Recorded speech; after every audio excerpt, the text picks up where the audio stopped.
ஒண்ணு அகிலா திரிபுர சுந்தரி சமேத அகிலாண்டேஸ்வர சுவாமி சன்னதி. இன்னொரு சன்னதி வந்து ஸ்ரீ ருக்மணி சத்யபாமா கோதா சமேத ஸ்ரீ வேணுகோபால கிருஷ்ண பரபிரம்மர். ரெண்டு சுவாமி இருக்கார். வேணுகோபால கிருஷ்ணர் அவரு வேணு கானத்தை இசைச்சின்னு இருக்கிறதுனாலதான் இந்த ஸ்தலத்துக்கு இசையனூர் அப்படின்னு பேரு. ஆனா அது காலப்போக்குல எல்லாரும் எசையனூர் அப்படின்னு சொல்லுவா. ஆனா உண்மையான பேர் வந்து இசையனூர். இசையமுதூட்டி இன்னொருள் புரியும் வேணுகோபால கிருஷ்ணன் அப்படின்னுதான் இங்க எல்லாருமே சொல்லுவா. இங்க சமீபத்துலதான் நான் இப்ப பேசிட்டு இருக்கிற இந்த ஆத்துல இருந்து ஒரு 2 பாகம் தள்ளிதான் சுவாமியோட சன்னதி இருக்கு அக்ரஹாரத்துல. சுவாமியோட பெருமைகள் பத்தி சொல்லணும்னா அதுக்கே நம்ம தனியா ஒரு நாள் பிரவச்சனம் வச்சுக்கலாம். அவ்வளோ இருக்கு அந்த சுவாமியோடைய பெருமை. காஞ்சிபுரத்துல இருந்து ஆற்காடு போற வழியில 32 கிலோமீட்டர்ல காஞ்சிபுரத்துல இருந்து இந்த ஊர் அமைஞ்சிருக்கு. வேணுகோபால கிருஷ்ணர் எப்படி இருப்பார் அப்படின்னா, சங்கு வந்து உயர்ந்தும் சக்கரம் வந்து கொஞ்சம் தாழ்ந்தும் இருக்கும். ரெண்டும் வந்து சமமான உயரத்துல இருக்காது. சங்கு வந்து கொஞ்சம் உயரத்துல இருப்பார். சக்கரத்தாழ்வார் வந்து அவரோட கையில இருக்கிற ஹஸ்தத்துல இருக்கிற சக்கரத்தாழ்வார் கொஞ்சம் தாழ்ந்து இருப்பார். இதுக்கு என்ன தாற்பயம் அப்படின்னா, சக்கரம் அப்படிங்கறது வந்து சம்ஹாரம் இல்லையா, சங்கு அப்படிங்கிறது வந்து நமக்கு அனுகிரகம் பண்ணக்கூடியது. அதனால இந்த மூர்த்தி வந்து அனுகிரகம் நிறைய பண்ணுவார் அப்படிங்கிறத நமக்கு பிரதிபலிக்கிறதுக்காக சுவாமி வந்து இப்படி ஒரு சேவை சாதிச்சுட்டு இருக்கார். சுவாமி வந்து ஸ்தலம் வந்து அபிமான ஸ்தலம் அப்படின்னு சொல்லுவா. திவ்ய தேசத்தோட ஏதாவது ஒரு விதத்துல தொடர்போடு இருந்ததுன்னா அந்த ஸ்தலம் வந்து அபிமான ஸ்தலம். இங்க பக்கத்துல இருக்கிற காஞ்சிபுரம் வரதராஜ பெருமாள் கோவில்ல இருந்து சடாரி கொண்டு வந்து இங்க பிரதிஷ்டை பண்ணியிருக்கான். அதுதான் சுவாமியோட சன்னதியில இருக்கு. அதனால இந்த ஸ்தலம் வந்து காஞ்சி வரதராஜ பெருமாளோட அபிமான ஸ்தலமா இருந்துருக்கு. இங்க இருக்கிற தாயாரோட திருநாமம் வந்து கஜலட்சுமி தாயார். இந்த தாயாரோட சிறப்பு என்ன அப்படின்னா, குழந்தை பாக்கியம் வேண்டவா வந்து இந்த தாயாருக்கு வெண்ணையால மெழுகி சர்க்கரையால கோலம் போட்டு நமஸ்காரம் பண்ணினா அப்படின்னா அவளுக்கு வந்து சந்தான பாக்கியம் கிடைக்கிறது அப்படிங்கிறது பிரத்யக்ஷணமான உண்மை. நிறைய பேருக்கு அந்த மாதிரி தாயார் வந்து அனுகிரகம் பண்ணியிருக்கான். அப்புறம் இங்க வந்து உலகத்திலேயே எங்கேயுமே கிடையாது, சக்கரத்தாழ்வாரும் நரசிம்மமூர்த்தியும் வந்து ஒரே இடத்துல இருந்து சேவை சாதிச்சுட்டு இருக்கா. எப்பவுமே நம்ம கோவில்ல பார்த்தோம் அப்படின்னா ஒரு சைடுல வந்து சக்கரத்தாழ்வார் இருப்பார், இன்னொரு பகுதியில வந்து நரசிம்மமூர்த்தி இருப்பார். ஆனா இங்க வந்து பார்த்தோம்னா சக்கரத்தாழ்வாருடைய அந்த திருமுகத்துக்கு மத்தியில வந்துட்டு நரசிம்மமூர்த்தி வந்து சேவை சாதிச்சுட்டு இருப்பார். அதனால நம்ம ஒரே இடத்துல நின்றுட்டே வந்து 2 மூர்த்தியுடைய அனுகிரகத்தையும் நம்ம சம்பாதிச்சுக்கலாம். இன்னொரு ஸ்பெஷல் என்னன்னா, வேணுகோபால கிருஷ்ணரோட பாதத்துல பார்த்தீங்கன்னா 2 பசு வந்து அவரோட வேணுகானத்தை வந்து மயங்கி அதை கேட்கிற மாதிரி ஒரு அழகான ஒரு ஒரு சிற்ப வேலைப்பாடு வந்து உற்சவர் சுவாமிக்கு வந்து பண்ணியிருப்பா. அதுவும் இந்த இந்த ஒரு கோவில்ல நம்ம பார்க்கக்கூடிய ஒரு அழகான காட்சி. இதெல்லாம் வந்துட்டு அப்புறம் ஜமதக்னி முனிவருக்கு வந்து இந்த ஸ்தலத்துல வந்து அவர் தபஸ் பண்ணியிருக்கார். பெருமாளை வந்து இங்க மோட்சம் கொடுத்திருக்கார். இப்பவும் வந்து இந்த ஊர்ல இருக்கிற நாங்கெல்லாம் சொல்லுவோம், எங்களுக்கு வேணுகானம் கேட்டிருக்கு. எங்க பாட்டி எல்லாம் சொல்லியிருக்கா, வேணுகானம் வந்து நான் கேட்டிருக்கேன், பெருமாளோட சன்னதில இருந்தே நான் வேணுகானம் கேட்டிருக்கேன் அப்படின்னு எங்க பாட்டி எல்லாம் சொல்லியிருக்கா. அப்பேற்பட்ட ஸ்தலம் வந்து இந்த இசையனூர். அகிலாண்டேஸ்வரர் சுவாமி பார்த்தால் அப்படின்னா இவர் வந்து திருஞான சம்பந்தர் வந்து பிரதிஷ்டை பண்ண மூர்த்தி. இங்க வந்து முருகருக்கு ஒரு சன்னதி இருக்கு. முருகர் சன்னதி எப்படி அமைஞ்சது அப்படின்னா, மகாபிரிவா வந்து 1944 எசைனூர்ல சாதுர்மாசியம் பண்ணினா. அவர் அந்த சாதுர்மாசியம் பண்ற அந்த சமயத்துல அகிலாண்டேஸ்வரர் சன்னதிக்கு வந்திருக்கிறச்சே இந்த ஒரு இடத்துல வந்து வந்திருக்கிற அவளுக்கு கைங்கரியம் பண்ண வந்தாள் வந்து தோண்ட சொல்லியிருக்கா. அங்க தோண்டி பார்த்தா அங்க ஒரு அழகான முருகருடைய பால தண்டாயுதபாணியோடைய திருவுருவம் இருந்தது. அதை எடுத்து வந்து பிரதிஷ்டை பண்ணி இன்னைக்கும் வந்து பூஜை வந்து நல்லா நடந்துட்டு இருக்கு. இப்ப மகாபெரிவா பாதம் பட்ட பூமி, மகாபெரிவா சாதுர்மாசியம் பண்ண பூமி. நிறைய தடவை வந்து இங்க நவராத்திரி சமயத்துல வந்து பெரியவா வந்து இங்க முகாமிட்டு இருக்கா. எல்லாருக்கும் வந்து அனுகிரகம் பண்ணியிருக்கா. இந்த ஊரை சேர்ந்தவாதான் எசையனூர் பாட்டி அப்படின்னு சொல்றவா. பெரியவாளோட பெரிய பக்த. பெரியவாழ்கிட்ட வந்து ரொம்ப பிரியமா இருப்பா. பெரியவாளை வந்து தன்னோட மைந்தன் அப்படின்னு சொல்லி ரொம்ப ஒரு வாத்சல்யத்தோட பாட்டி வந்து இருந்துட்டு இருந்தா. அப்பேற்பட்ட ஒரு புண்ணிய பூமியில இருந்து இன்னைக்கு இந்த பிரவச்சனம் பண்றதுக்கு வந்து பெரியவா அனுகிரகம் பண்ணியிருக்கா. மகாபெரிவாளோட ஆசீர்வாதத்தோட ரொம்ப. அதே மாதிரி 2 பெரிய குருநாதரை பத்தி நம்ம ஸ்மரிக்கிறோங்கிறது வந்து எதேச்சியா அமைஞ்ச ஒரு தருணம் இது. எதுவும் பெருசா நம்ம பிளான் எல்லாம் பண்ணிக்கல இதுக்காக இப்படி பண்ணணும்னு. அது சுவாமியா பார்த்து நமக்கு இந்த மாதிரி ஒரு அனுகிரகம் பண்ணியிருக்கார். அதனால இன்னைக்கு நம்ம டாபிக் உள்ள போவோம். 20ஆம் நூற்றாண்டுல சொன்ன மாதிரி ஏனைய மகான்கள் வந்து அவதாரம் பண்ணியிருக்கா. ஏன் அந்த ஒரு பீரியட்ல மட்டும் நிறைய மகான்கள் அவதாரம் பண்ணினா அப்படின்னு கேட்டால்னா, பகவத்கீதையில வந்து கிருஷ்ண பரமாத்மா சொல்றாரு 4வது அத்தியாயத்துல, பரித்ராணாய சாதுனா விநாசாய சதுஷ்கிருதாம் தர்ம சம்ஸ்தாபனாத்தாய சம்பவாமி யுகே யுகே. எப்பப்பெல்லாம் தர்மத்துக்கு ஹானி வர்றதோ அப்பெல்லாம் வந்து நான் அவதாரம் எடுக்கிறேன், அந்த தர்மத்தை வந்து பாதுகாக்கிறேன் அப்படிங்கிற. 20ஆம் நூற்றாண்டுல பார்த்தோம் அப்படின்னா எக்கச்சக்கமான படையெடுப்புகள்லாம் நடக்கிறது. அதுக்கு முன்னாடியே வந்து ஆதிசங்கர பகவத் பாதாள் காலத்திலேயே பார்த்தேன்னா பிற மதத்துக்காரர்களுடைய ஆதிக்கம் அதிகமாக இருந்தது. அது மட்டும் இல்லாம இந்து சனாதன தர்மம் வந்து பல விதமா பிரிஞ்சு போயிட்டு இருந்தது. அதையெல்லாம் ஒண்ணு சேர்த்து ஷண்மதங்களா நமக்கு வந்து ஸ்தாபிச்சு நமக்கு வந்து பெரிய அனுகிரகம் வந்து ஆதிசங்கர பகவத் பாதாள் அன்னைக்கே கை காமிச்சிருக்கார். ஒரு குருநாதரா அந்த ஈஸ்வரரை அவதாரம் பண்ணியிருக்கார். அதுக்கப்புறம் இந்த முகலாயர்களுடைய படையெடுப்பு 20ஆம் நூற்றாண்டுகள்ல அதிகமா இருந்தது. அது பார்த்தேன்னா மராட்டிய மன்னன் சத்ரபதி சிவாஜி, இன்னைக்கும் நம்ம வந்து மராட்டிய தேசத்துக்கு போனோம்னா அவருக்கு எல்லா இடத்துலயும் வந்து சிலை அமைஞ்சிருக்கும். அவருடைய வீர தீர செயல்களை பத்தி எல்லாம் அவளுடைய பாட புஸ்தகத்தை எல்லாம் வச்சிருக்கா. குழந்தைகள் படிக்கிற அந்த ஸ்கூல் புஸ்தகத்துல இருந்து நம்ம வந்து சத்ரபதி சிவாஜி மன்னருடைய வீர தீர சாகசங்களை பத்தி எல்லாம் தெரிஞ்சுக்கலாம். அவர் வந்து முகலாயர்களுடைய படையெடுப்பை வந்து ஒரு பெரிய அளவுக்கு கட்டுப்படுத்தி நம்ம சனாதன தர்மத்தை ஸ்தாபிச்சதுல அவருக்கு மிகப்பெரிய பங்கு இருக்கு. இதை எல்லாராலையுமே இது ஏற்றுக்கொள்ளக்கூடிய ஒரு கருத்து. இதை யாருமே இதை மறுக்கவே முடியாது. அப்பேற்பட்ட ஒரு பெரிய மகாராஜா நம்ம நாட்டுக்கு கிடைக்கிறதுக்கு காரணமா இருந்தவர் யாருன்னா சமர்த்த ராமதாசர் அப்படிங்கிற ஒரு குருநாதர். அவர் யார் அப்படின்னா ஆஞ்சநேய சுவாமியுடைய அவதாரம். நமக்கெல்லாம் வந்து திரியோத சாட்சரியான ஸ்ரீராம் ஜெயராம் ஜெய ஜெயராம், ஸ்ரீராம் ஜெயராம் ஜெய ஜெயராம் அப்படிங்கிற அந்த மகா மந்திரத்தை நமக்கெல்லாம் கொடுத்த ஒரு பெரிய மகான் சமர்த்த ராமதாசர். அவருடைய வழிகாட்டுதல்ல தான் என்ன பண்றாருன்னா இவர் வந்து போய் போரிடுறார். அந்த மன்னர்களை எல்லாம் வந்து மேலும் அந்த படையெடுப்பை எல்லாம் வந்து தடுத்து நமக்கு இந்த சனாதன தர்மத்தை வந்து நமக்கு நிலைநாட்டியிருக்காரு. அதனாலதான் மகாராஷ்டிராக்கு அப்புறம் பார்த்தேன்னா முகலாய படையெடுப்புன்றது வந்து பெருசா நடந்திருக்காரு. அது அந்த இடத்தோட வந்து தடுக்கப்பட்டிருக்கு அவராலதான். சோ அப்படிப்பட்ட ஒரு ராஜாக்கு வழிகாட்டியா இருந்து நம்ம சனாதன தர்மத்துக்கு மறுபடியும் ஹானி வர்றச்சே துணையா இருந்தது பார்த்தேன்னா சமர்த்த ராமதாசர் அப்படிங்கிற இன்னொரு குரு. இதே மாதிரி 19ஆம் நூற்றாண்டுல அப்போ இருந்த அந்த கலாச்சாரம் நமக்கெல்லாம் தெரியும். அந்த சமயத்துல எந்த கலாச்சாரம் வந்து கோலூன்றி இருந்தது அப்படின்னு அவளுடைய கலாச்சாரம், அவளுடைய உணவு பழக்கம், அவளுடைய நடவடிக்கைகள்லாம் வந்து நம்மளுடைய சனாதன தர்மத்தை வந்து பாதிச்சுட்டு இருந்த அந்த சமயத்துல நம்மளுடைய பாரத பூமி, நம்மளோட புண்ணிய பூமி, கர்ம பூமின்னு சொல்லக்கூடிய நம்மளுடைய இந்தியால, நம்ம பாரத தேசத்துல 18 பிப்ரவரி 1836வது வருஷம் குருவாரம் பூரட்டாதி நட்சத்திரம், பூர்வ பாத்திரபத நட்சத்திரம் அப்படின்னு சொல்லுவா. அந்த நட்சத்திரத்துல கொல்கத்தால வந்துட்டு காமர்புகூர் அப்படிங்கிற கிராமத்துல தாயார் சந்திரமணி தேவி, தந்தை குதிராம் அவருக்கு வந்து கடாதர் அப்படிங்கிற ஒரு மகான் வந்து பிறக்கிறார். இவருக்கும் ரமண பகவானுக்கும் என்ன ஒற்றுமை அப்படின்னா இவர் பிறந்த நட்சத்திரம் பூரட்டாதி, ரமண பகவான் அவதரிச்ச நட்சத்திரம் வந்து புனர்வசு. 2 நட்சத்திரத்துக்குமே நட்சத்திரத்தை அதிபதி யாருன்னு கேட்டேன்னா குரு பகவான். ஒரு நட்சத்திரத்துக்கும் ஒரு அதிபதி இருப்பா இல்லையா?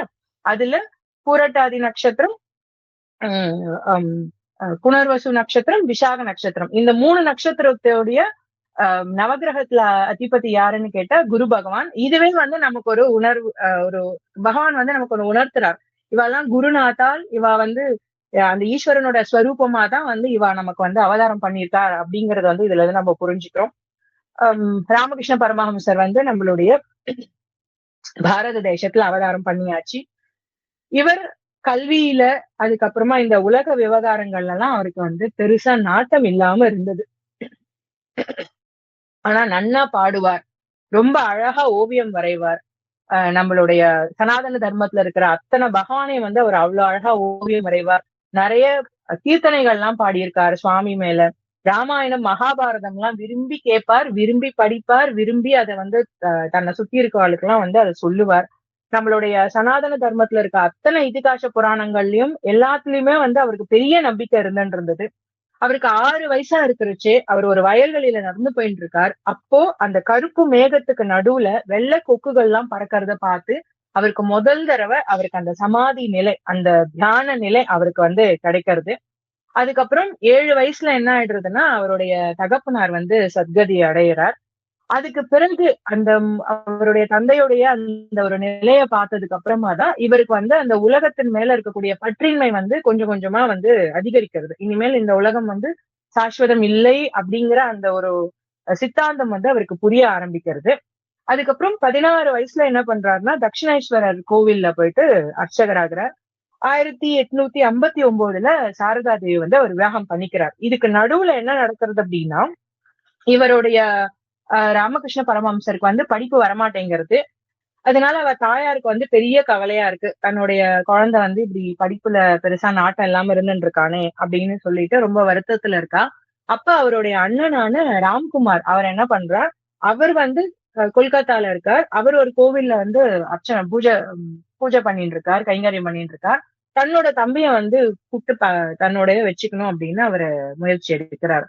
இது வந்து என்னன்னா ஒரு காலத்துல நம்மளுடைய சர்க்கிள்ல பார்த்தேள் அப்படின்னா நம்மளுடைய சித்தப்பா, நம்மளோட பெரியப்பா, நம்மளோட மாமா, அத்தை அந்த மாதிரி எல்லாருமே வந்து ஒரே குடும்பமா ஒன்னா இருந்துட்டு இருந்த காலகட்டமா இருந்துட்டு இருந்தது. ஒருத்தர் குழந்தைகள் மேல இன்னொருத்தர் வந்து அந்த ஒரு பேதம் இருக்காது. பெரியப்பா குழந்தை, சித்தப்பா குழந்தை எல்லாம் ஒரே ஆத்துல வளர்றது அப்படின்னா இவா குழந்தை இது, அவா குழந்தை இதுன்ற அந்த பேதம் எல்லாம் இருக்காது. பெரியவா வந்து யார் என்ன தப்பு பண்ணினாலும் தட்டி கேட்பா, அதை சரி பண்ணி சொல்லி கொடுப்பா. அதை இன்னொருத்தர் வந்து இப்ப பெரியப்பா வந்து சொன்னார் அப்படின்னா சித்தப்பா வந்து ஏன் என்னோட குழந்தைய நீ கேட்கறன்ற அந்த மாதிரி கேட்க மாட்டா. எல்லாருக்குமே வந்து அந்த ஒரு உரிமை இருந்தது. அந்த அந்த குழந்தையெல்லாம் அவ்வளவு பிரியமா எல்லார்ட்டையுமே இருக்கும். ஆனா இன்னைக்கு பார்த்தீங்கன்னா குடும்பங்கள்ல வந்து அது அது இல்லாம போனதுனாலதான் நிறைய வந்து அந்த குழந்தை எல்லாம் வந்து அவ எந்த ஸ்திதியில இருக்கணுமோ, எந்த நிலையில இருக்கணுமோ அதுல இருந்து அவ போடுறதுக்கு இந்த மாதிரியான ஒரு விஷயங்களும் காரணம். நம்ம இந்த மாதிரி மகான்களோட சரித்திரம் எல்லாம் படிக்கிறச்சே அவளுடைய வாழ்க்கை எல்லாம் எவ்வளவு நன்னா அமைஞ்சிருக்கு. நம்ம இதுல இருந்து நம்ம கத்துக்கக்கூடிய பாடம் வந்து இதெல்லாம் தான். நம்ம ஞானம் நிலையை அடையிறது, பகவானை பத்தின சிந்தனையில இருக்கிறதுங்கெல்லாம் வந்து highest level of spiritual excellence அது. பட் அதை அடையறதுக்கு முன்னாடி டே டு டே லைஃப்ல நம்மளோட நடைமுறை வாழ்க்கையில என்னென்ன விஷயங்கள்லாம் நம்மளால ஏற்றுக்கொள்ள முடியும், என்னென்ன விஷயங்கள் நம்மளால வந்து அதை அனுசரிச்சுட்டு போக முடியுங்கிறதுக்கு இதெல்லாம் சின்ன சின்ன உதாரணம். ராம்குமார் அழைச்சிக்கிறார், தன்னோடவே வந்து கூட கோவில்ல வந்து உதவியாளரா கூட வச்சுக்கிறார். அப்ப வந்து ராணி ராசமணி அப்படிங்கிறவா வந்துட்டு ஒரு கோவில் கட்டுறா. அந்த கோவில் தான் வந்து காளி கோவில். அந்த கோவில்ல தான் வந்து ராமகிருஷ்ண பரமஹம்சர் வந்து பூஜை பண்றத கைங்கரியத்துல வந்து ஜாயின் பண்ணிக்கிறார். இப்போ இதுல இருந்து நம்ம என்ன புரிஞ்சுக்கலாம் அப்படின்னா நொச்சூர் சுவாமிகள் சொல்வார், ஸ்ரீ ரமண சரண தீர்த்த நொச்சூர் சுவாமிகள், இந்த குடும்பங்கள்லாம் சிதைஞ்சு போறதுக்கு முக்கிய காரணமே வந்து என்னன்னா ஈகோ தான். ஏன்னா 2 ஹிருதயம் சேர்ந்து இருந்தது அப்படின்னா அந்த இடத்துல வந்து இருக்கலாம். 2 ஹிருதயம் சேர்றதுன்னா அங்க இருக்கலாம். ஆனா 2 ஈகோ சேர்றது அப்படின்னா அங்க இருக்கவே முடியாது. 2 ஈகோ ஒன்னாவே இருக்க முடியாது. அது எந்த உறவு முறை எடுத்திருந்தாலும் சரி, நம்மளுடைய அண்ணா, அக்கா, தங்கை, சகோதர சகோதரிகளா இருக்கட்டும், நட்பு வட்டாரமா இருக்கட்டும், எந்த ஏதோ ஒரு உத்தியோகத்துல கூட சரி, 2 பேருக்கும் ஒரே விதமான ஈகோ இருக்கு அப்படின்னா அவளால அந்த இடத்துல வந்து சேர்ந்து பிரயாணம் பண்ணவே முடியாது. ஒன்னா ஒரு இடத்துல வந்து இருக்கவே முடியாது. அப்ப 2 ஹிருதயம் சேர்ந்து இருக்குமே தவிர 2 ஈகோ சேர்ந்து இருக்க முடியாது. அதனால நம்ம வந்து இத வந்து ஒரு உதாரணமா நம்ம எடுத்துக்கணும். யாரு கூடவாவது நமக்கு ஒரு டிஃபரன்ஸ் ஆஃப் ஒப்பீனியன் வர்றச்சே நம்ம வந்து இப்ப நம்ம ஹிருதயத்தினால நம்ம இவாளோட நம்ம இருக்க போறோமா, இல்ல நம்ம ஈகோவுக்கு வந்து நம்ம இம்பார்ட்டன்ஸ் கொடுக்க போறோமா அப்படிங்கறத யோசிச்சோம் அப்படின்னா நிறைய உறவுகள் வந்து உடைஞ்சு போறத வந்து அந்த இடத்துல நம்மளால தடுக்க முடியும். பவதாரணிக்கு வந்து பூஜை பண்ண ஆரம்பிக்கிறார். காளி கோவில்ல இருக்கிற அந்த சுவாமியோடைய திருநாமம் வந்து பவதாரணி. பவதாரணி அப்படிங்கிற அந்த நாமாவே வந்து அவ்வளவு அழகு. பவம் அப்படின்னா என்னன்னா இந்த சம்சார சாகரம். தாரிணி அப்படின்னா அதை தாரணம் பண்ணக்கூடியவள். தாரணம்னா அதுல இருந்து காப்பாற்றக்கூடியவள் அப்படின்னு அர்த்தம்.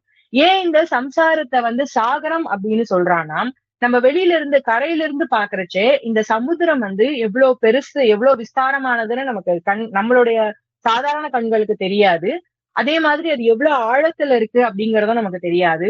ஒரு அலை முடிஞ்ச உடனே இன்னொரு அலை வந்துடுறது. இதுதான் கடலுடைய. இப்போ ஒரு கடல் பத்தி ஒரு கட்டுரை எழுதுங்கன்னு ஒரு ஸ்டூடெண்ட் கிட்ட நம்ம சொன்னோம்னா அந்த குழந்தை இதெல்லாம் தானே எழுதும். கடல் ரொம்ப விஸ்தாரமா இருக்கும், அது எவ்வளவு ஆழமா இருக்குன்னு தெரியாது. ஒரு அலை முடிஞ்ச உடனே இன்னொரு அலை வரும்.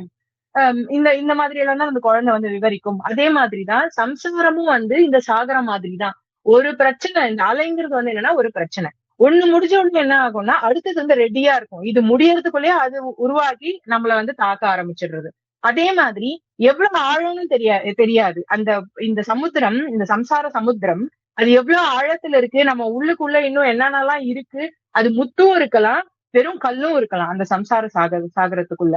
அதுவும் நம்மளுடைய அகக்கண்களுக்கு நமக்கு தெரியாது. அதனாலதான் சம்சாரத்தை சாகரம் அப்படிங்கிற வெளியில இருந்து பாக்குறச்சே நமக்கு ரொம்ப அமைதியா இருக்கிற மாதிரி தெரியும். ஆனா உள்ள போய் பார்த்தாதான் தெரியும் அது எவ்வளவு சப்தத்தோட, அது எவ்வளவு மர்மங்கள் நிறைந்ததா இருக்கிறது அப்படிங்கிறது. அதனால இந்த பிறப்பு இறப்பு அப்படிங்கிற அதே மாதிரி இந்த பிறப்பு இறப்பு சுழல் அப்படின்னு சொல்றான். ஏன் சுழல் அப்படிங்கிறானா, திருப்பி திருப்பி நம்ம ஒரு சுழல் ஒருத்த மாட்டின்ட்டான் அப்படின்னா அவனால அதுல இருந்து வெளியிலயே வர முடியாது. இப்போ ஒரு ஒரு ஆறு ஓடின்னு இருக்கு, அங்க ஒரு சுழல் ஏற்பட்டு நடுவுல அப்படின்னா அந்த ஜலம் அங்கேயேதான் சுத்தின்னு இருக்கும். அதால ஃபார்வர்ட் ஆகி முன்னேறி போகவே முடியாது.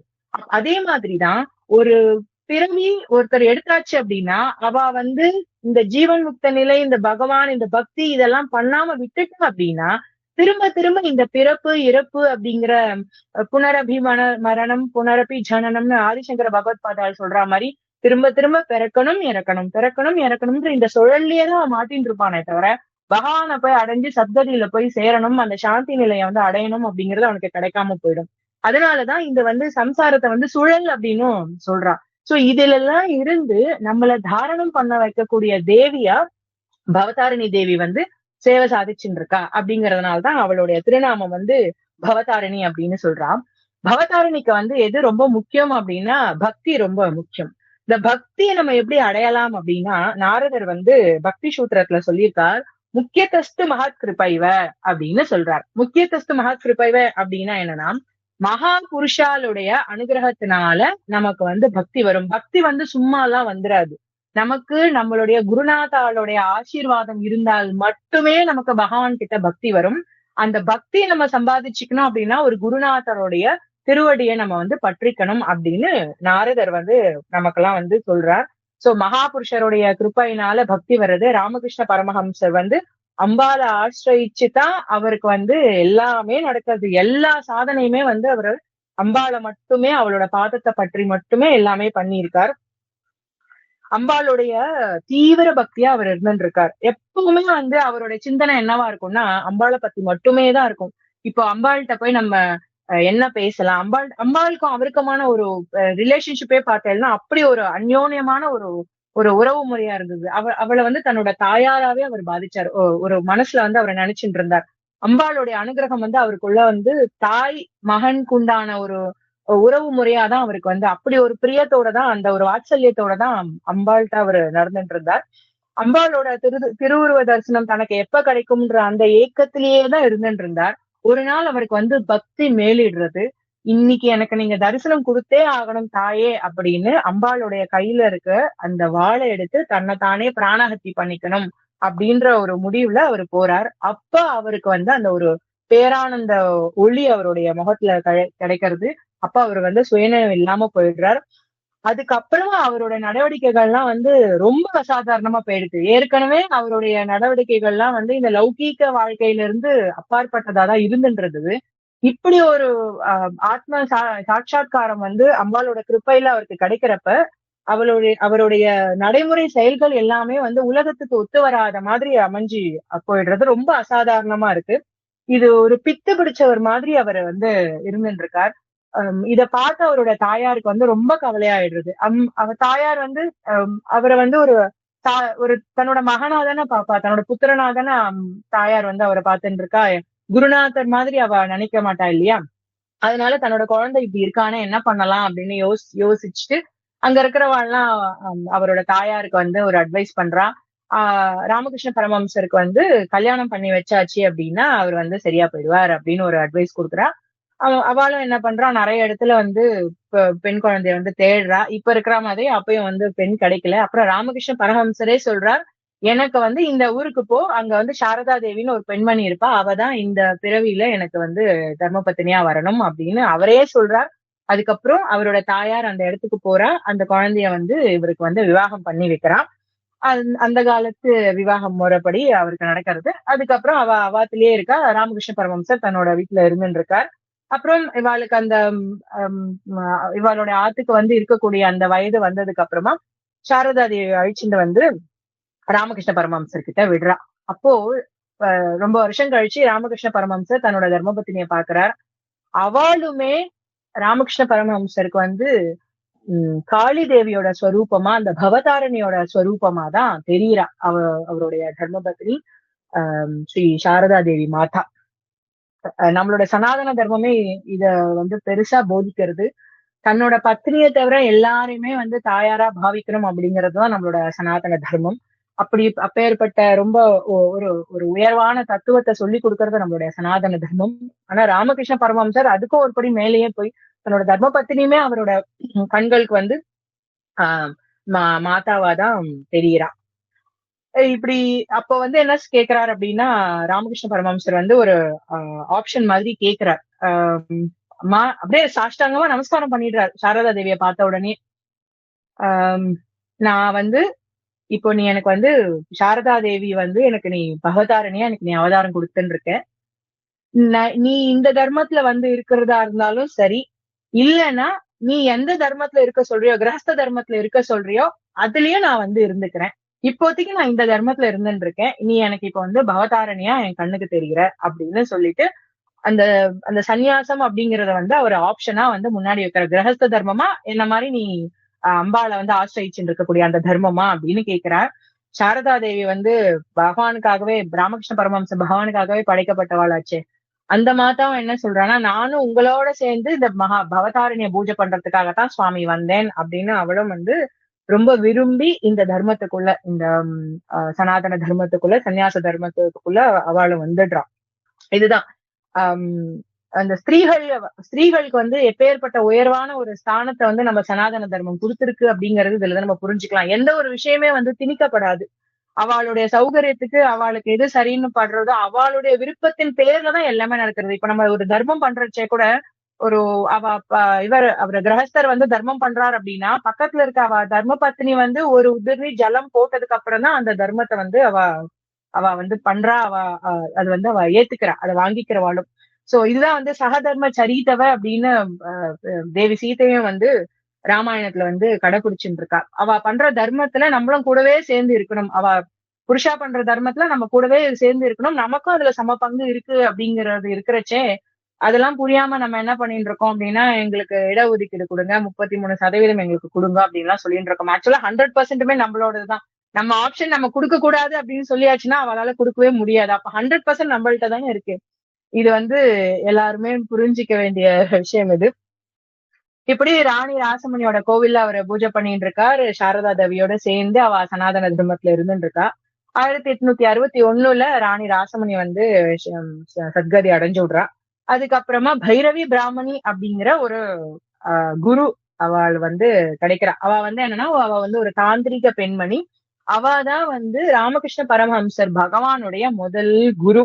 இதுல பார்த்தேன்னா ராமகிருஷ்ண பரமஹம்சருடைய முதல் குரு ஒரு பெண்மணி, அவளுடைய முதல் சிஷ்யன் ஒரு பெண்மணி. அதுதான் சாரதா தேவி. சாரதா தேவி தான் ராமகிருஷ்ண பரமஹம்சருடைய முதல் சிஷ்யன். அவளும் ஒரு ஸ்திரீ. அவர் பகவானா ஏத்துண்டு அவர் நித்தியமும் நமஸ்காரம் பண்ணக்கூடிய அந்த சுவாமியும் வந்து ஒரு ஸ்திரீ, பவதாரிணி ஒரு ஸ்திரீ.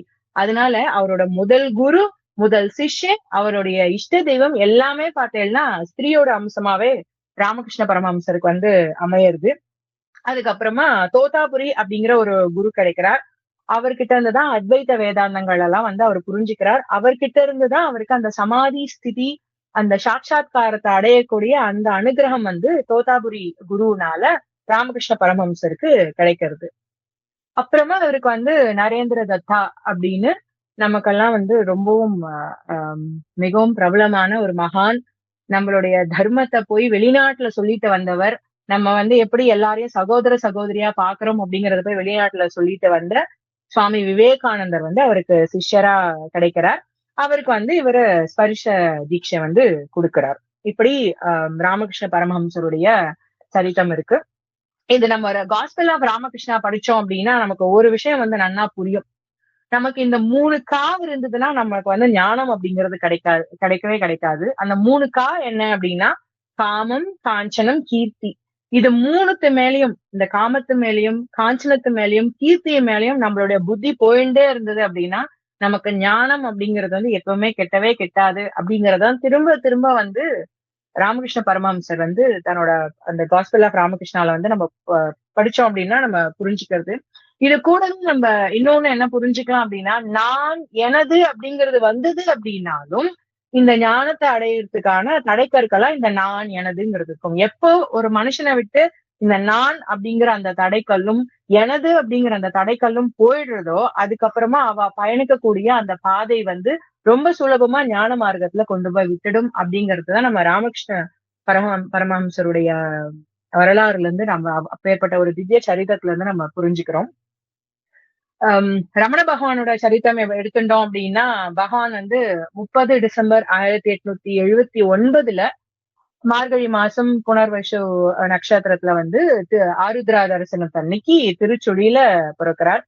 அவருடைய தாயார் பெயர் வந்து அழகம்மை, தந்தையாருடைய பெயர் வந்து சுந்தரமையர். இவருக்கு இவளுடைய பெற்றோர் வச்ச ஐயர் பெயர் வந்து வெங்கட்ராமன். அதுக்கப்புறமா தான் பகவான் ரமணர் அப்படின்னு அவருக்கு வந்து நாமா வந்து கிடைக்கிறது. இவர் வந்து மதுரையில வந்து ஸ்கூல்ல படிக்கிறார். இவரும் ராமகிருஷ்ண பரமஹம்சர் மாதிரியே இவருக்கும் படிப்புல பெருசா இன்ட்ரெஸ்ட் கிடையாது. ஆனா இவருக்கு வந்து சிவபுராணம் ரொம்ப பிடிக்கும். சேக்கிழார் பெருமான் எழுதின பெரிய புராணம் ரொம்ப பிடிக்கும். அதை வாசிப்பார். மதுரை மீனாட்சி அம்மன் கோவில்ல போயிட்டு அங்க நாயன்மார்கள் சன்னதி முன்னாடி நின்று கண்ணீரால வந்து அழுதுண்டே இருப்பாரு. எதுக்கு அழுவார் அப்படின்னா, மத்த லௌகிகா மாதிரி எனக்கு பதவி கிடைக்கணும், எனக்கு எனக்கு வந்து ப்ரமோஷன் கிடைக்கணும், எனக்கு பணம் கிடைக்கணும், பையனுக்கு கல்யாணம் ஆகணும் அப்படிங்கிற மாதிரியான அந்த லௌகிக விஷயத்துக்காக எல்லாம் அவர் கண்ணீர் விட மாட்டார். இந்த 63 நாயன்மார்களுக்கும் கிடைச்ச பேரு தனக்கும் கிடைக்கணும், இவாளுக்கு கிடைச்ச பேரு தனக்கு கிடைக்கிறதுக்கு என்ன பண்ணணும், தனக்கு இன்னும் அந்த மாதிரி கிடைக்கலையே அப்படின்னு பகவான் மேல பக்தி பண்றதுக்காக மட்டுமே அவரோட கண்ணுல வந்து ஜலம் வந்துட்டு இருக்கும். ஸ்ரீ ஸ்ரீ அண்ணா கூட சொல்வார், நம்ம வந்து கோவிலுக்கு போனோம் அப்படின்னாலோ இல்ல பகவான மனசுல நினைச்சுட்டாலே நம்மளோட கண்கள்ல இருந்து ஆனந்த கண்ணீர் வந்து நமக்கு வரணும். பகவான் எவ்வளவு பரம தயாளுவா இருக்கான், நான் ஒண்ணுமே பண்றது இல்ல, ஆனா எனக்கு அவன் எவ்வளவு கிருபை பண்ணியிருக்கான் அப்படின்னு நம்ம நினைச்சு நம்ம கண்ணுல இருந்து ஒரு சொட்டு ஜலம் வந்ததுனா மட்டும்தான் நம்ம வந்து உண்மையான பக்தி பண்ணிட்டு இருக்கோம் அப்படின்னு அர்த்தம். இல்லைன்னா அந்த பக்தி வந்து வெறும் காமியாத்த பக்தி தான், டிரான்சாக்ஷனல் ரிலேஷன்ஷிப் தான். நான் உனக்கு இந்த விளக்கு எதுறேன், நீ எனக்கு இதை கொடு, நான் உனக்கு இந்த விரதம் இருக்கேன், நீ எனக்கு இதை கொடு அப்படிங்கிற அந்த ஒரு டிரான்சாக்ஷன் ரிலேஷனா போயிடும். கண்ணுல ஜலம் வந்து பகவானே நீ எனக்கு கிருப்பை பண்ணிட்டு இருக்கேன்ற அந்த கிருதஜ்ஞை நம்ம எப்பவுமே தன்யோஸ்மி தன்யோஸ்மின்னு சொல்லிட்டு இருந்தா மட்டும்தான் நமக்கு வந்து பகவான் வந்து நமக்கு வந்து பகவான் கிட்ட நம்ம இருக்கோம் அப்படிங்கிறதுக்கு வந்து இது ஒரு ஆதாரம் அப்படின்னு ஸ்ரீ ஸ்ரீ அண்ணா சொல்லுவார். சோ ரமண பகவானும் வந்து 63 நாயன்மார்கள் சன்னதியில இருந்து இந்த மாதிரி அவரு தனக்கு கருணை வந்து கிடைக்கணும் அப்படின்னு அவளுக்கு நினைச்ச கருணையை நினைச்சு அவர் சந்தோஷப்பட்டுப்பார். தனக்கு இன்னும் கிடைக்கலையேன்ற அந்த ஏக்கத்துல அவரோட கண்கள்ல இருந்து ஜலம் வர்றது. ஒரு சமயம் அவரோட உறவுக்காரர் ஒருத்தர் வந்து ஊர்ல இருந்து வந்திருந்தப்போ அருணாச்சலம் அப்படிங்கிற அந்த நாமா வந்து அவரோட காதுகள்ல விழுது. அந்த நாமா கேட்ட அந்த மாத்திரத்திலேயே வந்து அவருக்கு வந்து சுவாமி பகவானுக்கு வந்து சாட்சாத்காரம் கிடைச்சிடுறது. பகவான் எழுதின கிரந்தங்கள் நிறைய இருக்கு. அதுல ஒரு முக்கியமான கிரந்தம் என்ன அப்படின்னா அருணாச்சல அக்ஷர மணமாலை அப்படின்னு பேரு. அக்ஷர மணமாலை, அக்ஷரம் அப்படின்னா எழுத்துக்கள் இல்லையா, மணமாலை அப்படிங்கிறது கோத்திருக்கு. மாலைன்னா என்னது, பூவை வந்து ஒன்னொன்னா சேர்த்து கோக்குறது பேர் தானே மாலை. அக்ஷரத்துல மணமாலை பண்ணியிருக்காரு. எழுத்துக்களை வந்து கோர்வையா கோர்த்து அருணாச்சலேஸ்வரருக்கு வந்து சமர்ப்பணம் பண்ணியிருக்கார். அதுக்கு பேருதான் வந்து அருணாச்சல அக்ஷர மணமாலை. 108 பாடல்கள் அதுல உண்டு. ஆல ஆரம்பிக்கும், இந்த மாதிரி தமிழ் எழுத்துக்கள்ல உயிர்மை எழுத்துக்களோட சேர்ந்து 108 பாடல்கள் வந்து அருணாச்சலேஸ்வரர் மேல ரமண பகவான் வந்து கொடுத்திருக்காரு. இது எப்படி அமைஞ்சது அப்படின்னா, நிறைய பேர் வந்து பகவானே எங்களுக்கு ஏதாவது ஒரு பாடல் கொடுங்கோ, நீங்க எழுதி கொடுங்கோ அப்படின்னு ரொம்ப வருஷமா அவரோட பக்தர்கள்லாம் கேட்டுட்டு இருந்தப்போ பகவான் எப்பவுமே வந்து சிவராத்திரி சமயத்துல வந்து அவருக்கு கிரி பிரதட்சணம் பண்றது ரொம்ப பிடிக்கும். அவர் நித்தியமே கிரி பிரதட்சணம் பண்ணிட்டு இருப்பார். பட் சிவராத்திரி அன்னைக்கு பண்றது ஒரு பட்சத்திலயும் வர சிவராத்திரி அன்னைக்கு பண்றது அவருக்கு ரொம்ப பிரியமான ஒரு விஷயம். அந்த சமயத்துல அந்த மாதிரி ஒரு மாசத்துல வந்து ஒரு சிவராத்திரி சமயத்துல அவரு கிரி பிரதட்சணம் பண்றச்சே அவருடைய நாவிலிருந்து வந்ததுதான் இந்த அக்ஷர மணமாலை. ரொம்ப நன்னா இருக்கும். அதுல ஒரு பாட்டு என்னன்னா, பெயர் நினைத்திடவே பிடித்திழு துணையுள் பெருமையார் அறிவார் அருணாச்சலா அப்படின்னு வரும். உன்னோட பேரை நினைச்ச மாத்திரத்திலேயே வந்து நீ என்னை பிடிச்சி இழுத்துட்டியே, உன்னோட பெருமையை வந்து நான் யார்கிட்ட போய் எப்படி சொல்லுவேன் அப்படின்னு அருணாச்சலேஸ்வரர் கிட்ட அவர் வந்து கேட்கிறார். அருணாச்சல அக்ஷர மணமாலையுடைய இன்னொரு சிறப்பு என்னன்னா, அருணாச்சலேஸ்வரரை வந்து நாயக்கா நாயக்கி பாவமா இருக்கும். எப்படி திருப்பாவையில வந்து ஆண்டாள் வந்து தன்னை நாயக்கியாகும், கண்ண பெருமாளை வந்து நாயகனாவும் நினைச்சுட்டு அவ பாடுறாளோ, அதே மாதிரி திருவெம்பாவையிலயும் மாணிக்க வாசகர் தன்னை வந்து ஒரு பெண்ணாவும் ஈஸ்வரரை வந்து ஒரு புருஷாலாவும் நினைச்சு நாயகனாவும் நினைச்சுன்னு பாடுறாரோ, அதே மாதிரி அக்ஷரமான மாலையிலயும் வந்து ரமண பகவான் வந்து தன்னை வந்து ஒரு தன்னை நாயகியாகவும் அருணாச்சலேஸ்வரர் வந்து நாயகனாவும் நினைச்சுட்டு நிறைய இடத்துல வந்து அத நமக்கு வந்து உணர்த்திண்டே இருப்பார். அப்படி ஒரு பிரியத்தோட அப்படி ஒரு ஆசையோட வந்து உருகி உருகி அருணாச்சலேஸ்வரர் மேல அவர் வந்து இந்த பாடலை வந்து பாடியிருப்பார். இந்த 108 பாசுரத்தை வந்து சமர்ப்பிச்சிருப்பார். பேரை கேட்ட உடனேயே எனக்கு வந்து நீ அருள் பண்ணிட்டியே அப்படின்னு அவரு கண்கள்ல வந்து அவருக்கு ஜலம் கொட்டுறது. அப்புறம் சுவாமி வந்து என்ன பண்ணுவார் அப்படின்னா, இது சொல்லணும்னு நினைச்சேன். நம்ம வந்து கோவிலுக்கு வந்து நம்ம ஆத்து குழந்தைகளை எல்லாம் கண்டிப்பா அழைச்சிட்டு போகணும். கோவிலுக்கு எல்லாம் போய் பார்த்தோம் அப்படின்னா ஒரு பர்டிகுலர் ஏஜுக்கு அப்புறமா தான் கோவிலுக்கு போகணும்னு நிறைய பேர் வந்து ஒரு ஒரு சங்கல்பம் எடுத்துட்டு இருக்கா அப்படின்னு நினைக்கிறேன். ரிட்டையர்மெண்ட் லைஃப்க்கு அப்புறமா நம்ம வந்து பக்தி பண்ணிக்கலாம் அப்படின்னு சொல்லிட்டு. அது வந்து பிரகலாதன் மாதிரி நம்ம வந்து அம்மாவுடைய கர்ப்பத்துல இருக்கிறச்சவே நமக்கு வந்து பக்தி வந்து சித்திக்கணும். அப்படி வந்தா மட்டும்தான் நம்மளுடைய பக்தி வந்து நன்னா இருக்கும். ராமகிருஷ்ண பரமஹம்சர் கூட சொல்லுவார், 1 போட்டதுக்கு அப்புறமா எத்தனை 0 போட்டாலும் அதுக்கு மதிப்பு உண்டு. ஆனா 1க்கு முன்னாடியே 0 போட்டுட்டோம் அப்படின்னா அதுக்கு மதிப்பே கிடையாது. இந்த 1 அப்படிங்கறதுதான் வந்து பக்தி. அதுக்கு பக்கத்துல போடுற அந்த ஒரு 0 அப்படிங்கறது வந்து வேணா படிப்பு. அதுக்கப்புறம் படிச்சு முடிச்சதுக்கு அப்புறம் என்ன பண்ணணும், ஒரு உத்தியோகத்துக்கு போகணும், சோ அது ஒரு 0. அதுக்கப்புறம் நல்லா சம்பாதிக்கணும், அது ஒரு 0. அதுக்கப்புறமா கல்யாணம், அதுக்கப்புறம் குழந்தைகள், அதுக்கப்புறமா நிறைய பொருள் எல்லாம் சேர்த்துக்கணும், அதுக்கப்புறம் வெளிநாடு போகணும். இந்த மாதிரி இன்னும் என்னென்னலாம் காமியார்த்தங்கள்லாம் இருக்கோ அதெல்லாம் அதுக்கப்புறம் வர்ற 0. சோ அப்போ 1 போட்டதுக்கு அப்புறமா ஒரு 5 0 சேர்றதுன்னு வச்சுக்கோங்க. நல்லா படிச்சாச்சு, நல்ல பதவிக்கு வந்தாச்சு, நல்ல உயர் பதவி அடைஞ்சாச்சு, நல்லா சம்பாதிச்சாச்சு, நல்ல ஒரு ஸ்பவுஸ் கிடைச்சிருக்கா, நல்ல குழந்தைகள் கிடைச்சிருக்கா அப்படின்னா இப்போ கிட்டத்தட்ட ஒரு 6 0 வந்துருக்கு. அப்ப 1க்கு அப்புறம் 6 0 போட்டோம்னா அது வந்து நமக்கு இத்தனை லட்சம் அப்படின்னு கணக்கு காமிக்கிறது. ஆனா இப்ப இது எல்லாத்தையுமே நம்ம சேர்த்துட்டோம், அப்புறமா பக்தி பண்ணிக்கலாம் அப்படின்னு போய் அந்த 5 6 0 போட்டதுக்கு அப்புறமா அந்த 1 நம்ம போட்டோம் அப்படின்னா அந்த 1ல இருக்குமே தவிர மதிப்பு இல்லாம போயிடுறது. அப்ப நம்ம அது வந்து 10 லட்சமா மாத்திக்க போறோமா, வெறும் 1 நிறுத்திக்க போறோமா அப்படிங்கிறது வந்து நம்மளோட கையில தான் இருக்கு அப்படின்னு ராமகிருஷ்ண பரமஹம்சர் சொல்லுவார். அதனால முதல்ல பக்தியை தேடு, அதுக்கப்புறமா இது எல்லாம் தேடிக்கோ அப்படின்னு சொல்லுவார். அதேதான் ரமண பகவான நமக்கு உணர்த்துறார். பேர நினைச்ச உடனே அவருக்கு வந்து அந்த சாட்சா்காரம் அவ்வளவு சின்ன வயசுல அவருக்கு கிடைச்சிடுறது. அதனால நம்ம கோவிலுக்கெல்லாம் அழிச்சுட்டு போய் நாயன்மார்களோட சரித்திரத்தையும் ஆழ்வார்களோட சரித்திரத்தை எல்லாம் சொல்றச்சேதான் இவெல்லாம் வந்து ஏன் நமக்கு அவதாரம் பண்ணியிருக்கா அப்படின்னா, அவ எல்லாருமே வந்து பகவத் ஸ்வரூபம் தான். ஏன் அவ நமக்கு அவதாரம் பண்ணணும் இந்த பூமியில அப்படின்னா, ஒரு ஒரு மனுஷனா இருந்து, அதனாலதானே ராமரும் வந்து அவதாரம் பண்ணினார், கிருஷ்ணரும் அவதாரம் பண்ணினார். மனுஷனா இருந்தாலும் மனுஷனா இருக்கிறவா வந்து சுவாமி அடையணும் அப்படின்னா இந்த வழியெல்லாம் நம்ம ஃபாலோ பண்ணணும் அப்படிங்கறத நம்ம குழந்தைகளுக்கு நம்ம சொல்லி கொடுக்கணும். அதனால அட்லீஸ்ட் வாரத்துக்கு ஒரு தடவையாவது நம்ம குழந்தைகளை அழைச்சிட்டு போகணும்.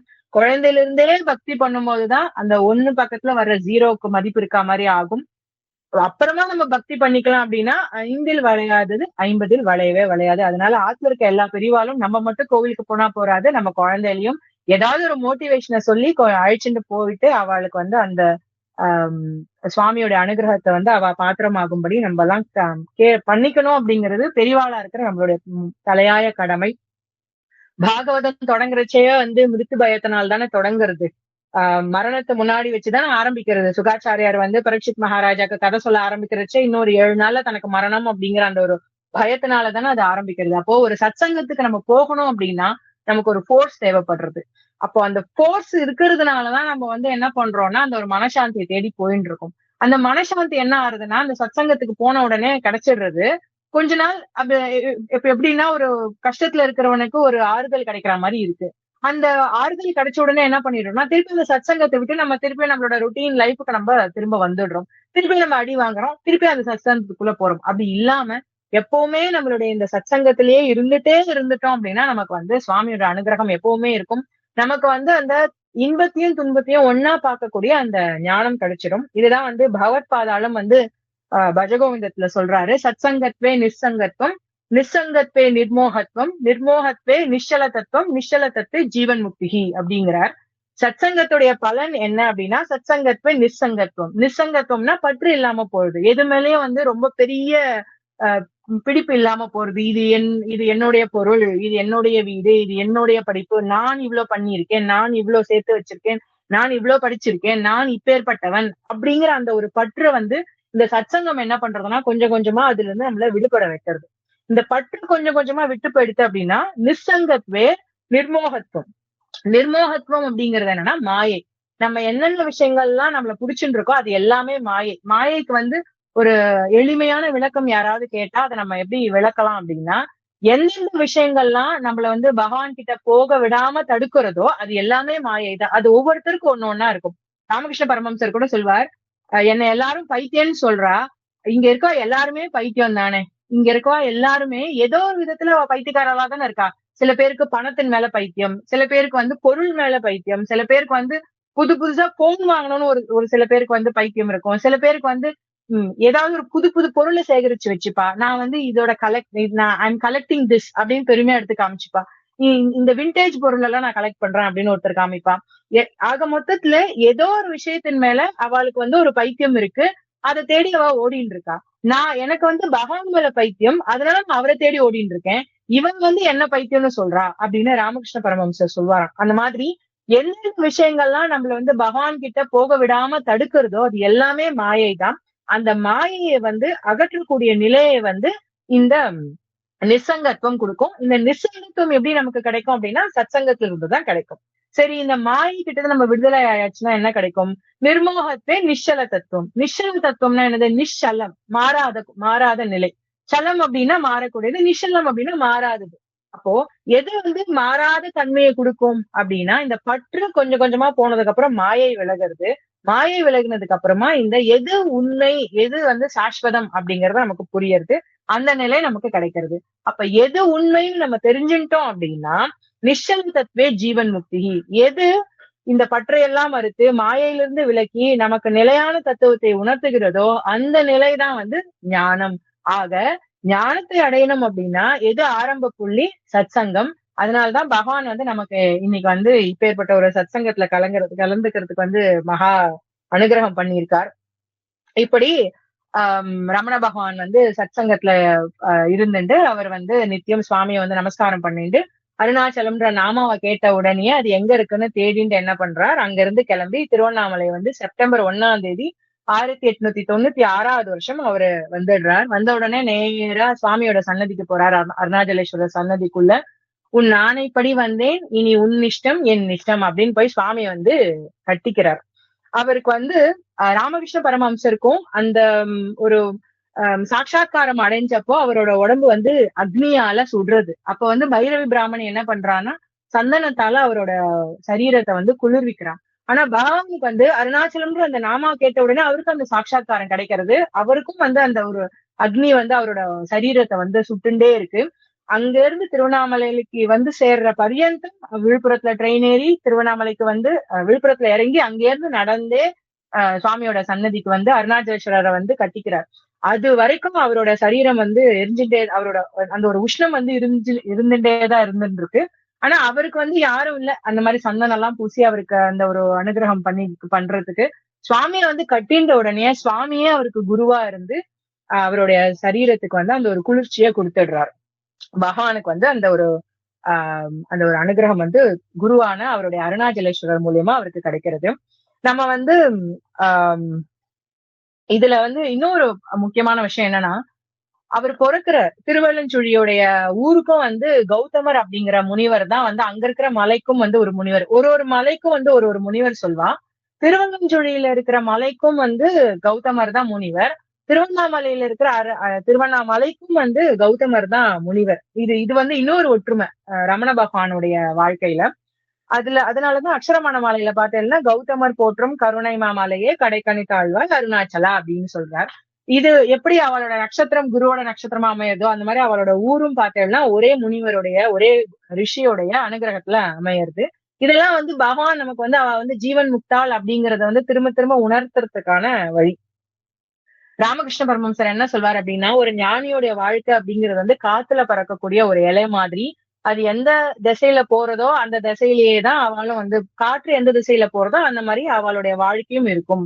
சோ அதுதான் இதையும் ரமண பகவானும் சொல்றாரு. உன் இஷ்டப்படி வந்தேன், உன் ஆணைப்படி வந்தேன், இனி உன் இஷ்டம் என் இஷ்டம்ங்கிறாரு. நீ ஆணையிட்ட, நான் இங்க வந்துட்டேன், நீ என்ன சொல்றியோ அதுதான் என்னோட லைஃப்ல நடக்க போறது, என்னோட வாழ்க்கையில நடக்க போறதுன்னு ரமண பகவான் சொல்றாரு. ராமகிருஷ்ண பரமஹம்சர் அங்க பார்த்தல் அப்படின்னா நாகம் நாகம் துவம் துவம் அப்படின்னு சொல்றாரு. நாகம் நாகம் நான் இல்ல நான் இல்ல, துவம் துவம் சம்ஸ்கிருதத்துல துவம் அப்படின்னா நீதா நீதா அப்படிங்கிறாரு.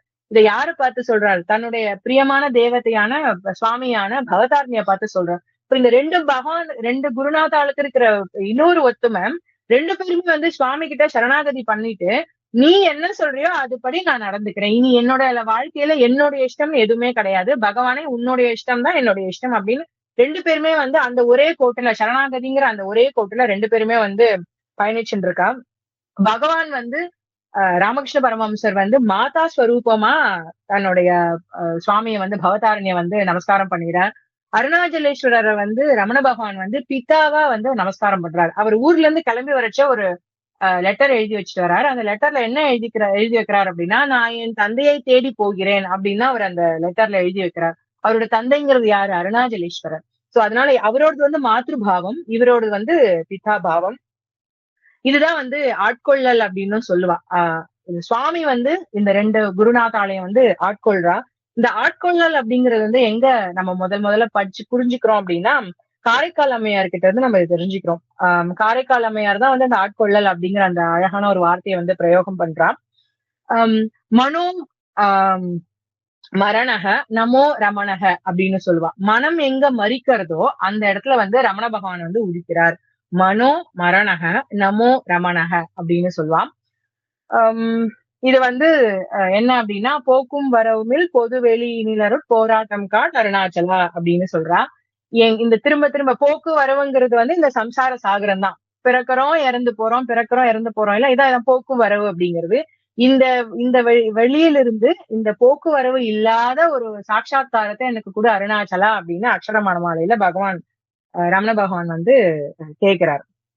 இது வந்து நமஸ்காரம் பண்றதுக்கான ஒரு பெரிய தத்துவமா இந்த பாட்டு வந்து இருக்கு. நமஸ்காரம் அப்படிங்கிறது என்ன அப்படின்னா, நான் அப்படிங்கிறது விழும்போதுதான் நம்ம நமஸ்காரம் பண்ணுவோம். நம்ம யாருக்கெல்லாம் நமஸ்காரம் பண்ணுவோம்? நம்ம வந்து நம்மளோட வயசுல பெரியவாளுக்கு நம்ம நமஸ்காரம் பண்ணுவோம், நம் தாயார் தந்தையாருக்கு நமஸ்காரம் பண்ணுவோம், நம்ம குருவுக்கு நமஸ்காரம் பண்ணுவோம், பகவானுக்கு நமஸ்காரம் பண்ணுவோம், வேத பாராயணம் பண்றவாளுக்கு நம்ம நமஸ்காரம் பண்ணுவோம், வேதம் படிச்சவாளுக்கு நமஸ்காரம் பண்ணுவோம். இப்ப இவ முன்னாடி எல்லாம் வந்து நமக்கு என்ன ஆயிடுறது, நான் அப்படிங்கிறது வந்து விழுந்துடுறது. அப்ப நான்றது வந்து விழுந்து போறதுனால நம்ம நமஸ்காரம் பண்ணிடுறோம். இது வந்து ஞானிகள் பார்த்தேன்னா நமஸ்காரம் ஏன் ஞானிகள் ஏன் மத்தவாளுக்கு நமஸ்காரம் பண்ணக்கூடாதுங்கிறதுக்கான தத்துவம் இது. ஞானிகளுக்கு நான் அப்படிங்கிறது வந்து இல்லாம போயிடுறது, நமஸ்காரம் பண்றா, திருப்பி அவ ஏன் எழுந்துக்கிறதே இல்லை அப்படின்னா, அவ இப்போ நான் நமஸ்காரம் பண்ணிட்டு எழுந்தேனாதான் திருப்பி நான் நமஸ்காரம் பண்ணணும். நான் நமஸ்காரம் பண்ற அந்த ஸ்திதியிலேயே இருந்துட்டேன் அப்படின்னா நான் திருப்பி திருப்பி நமஸ்காரம் பண்ணணும்ன்ற அவசியமே இல்லை. நான் எழுந்தாதானே திரும்ப நமஸ்காரம் பண்ணணும். அதேதான் ஞானிகள் வந்து ஞானிகளுக்கு நான் அப்படிங்கிற அந்த அகங்காரம் வந்து ஒழிஞ்சு போயிடுறது. அவளுக்குள்ள அந்த நான்ற அகங்காரம் திருப்பி உதிக்கவே இல்லை. அதனால அவ திருப்பி யாருக்கும் நமஸ்காரம் பண்ண வேண்டிய நிலையில அவ இல்ல. ஆனா நம்ம என்ன பண்றோம், நம்ம நமஸ்காரம் பண்றோம். அப்ப என்ன பண்றோம், நமக்கு அந்த நான்கிறது அந்த ஒரு க்ஷணம் வந்து இல்லாம போறது. நமஸ்காரம் பண்ணிட்டு இருக்கிற அந்த க்ஷணத்திலேயே திருப்பி நம்மளோட கர்மா வந்து நம்மள புடிச்சுக்கிறது. அப்ப நான் அப்படிங்கிறது திருப்பி நமக்குள்ள உதயமாறுது, திருப்பி நம்ம எழுந்துக்கிறோம். இதனாலதான் ஞானிகள் வந்து யாருக்கும் நமஸ்காரம் பண்ண வேண்டிய அவசியம் இல்லை. ஆனா பகவான் வந்து நமஸ்கரிக்கிறது வந்து நம்மளுடைய பரம அனுகிரகம். ஒரு பக்தனுக்கு வந்து எது பெரிய லட்சணம் அப்படின்னா நமஸ்காரம் பண்றதுதான்.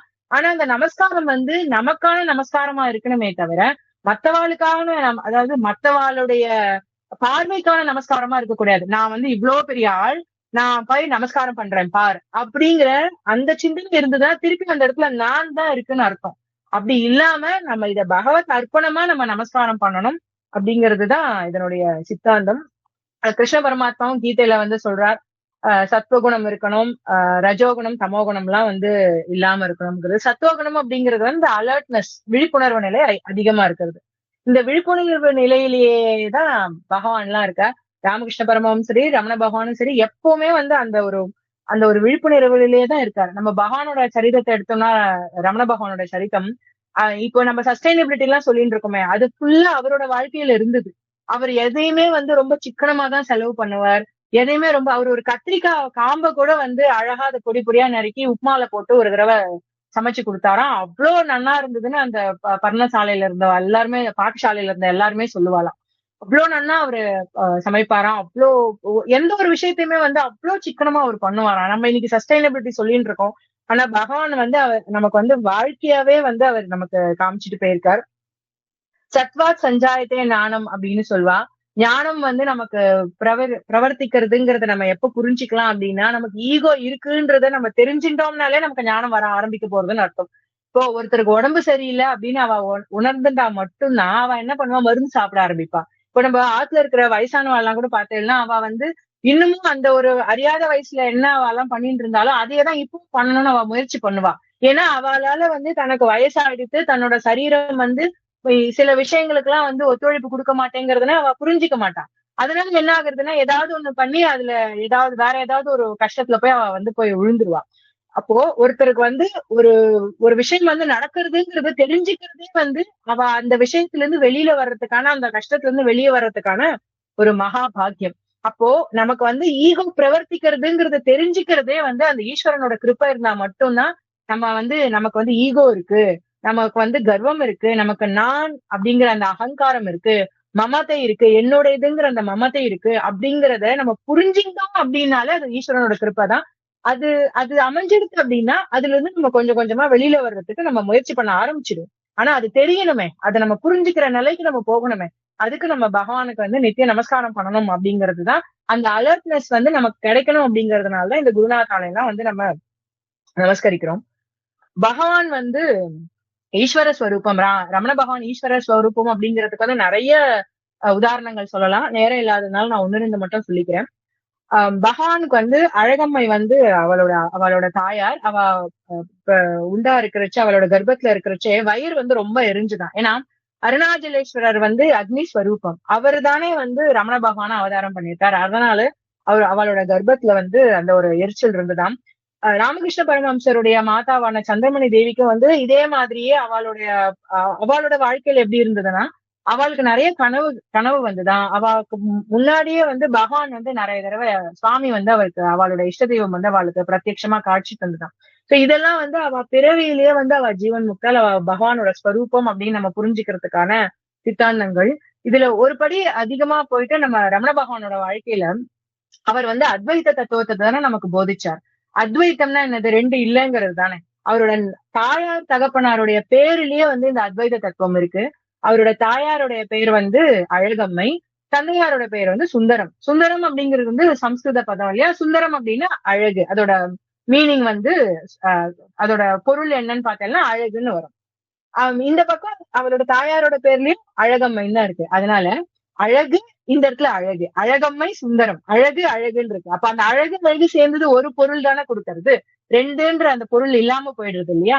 அதனால தாயார் தகப்பனாருடைய நாமாலேயே வந்து அத்வைத சித்தாந்தத்தை வச்சுதான் வந்து ஈஸ்வரர் வந்து ரமண பகவானா நமக்கு பிறந்து நமக்கெல்லாம் வந்து அனுகிரகம் பண்றார்.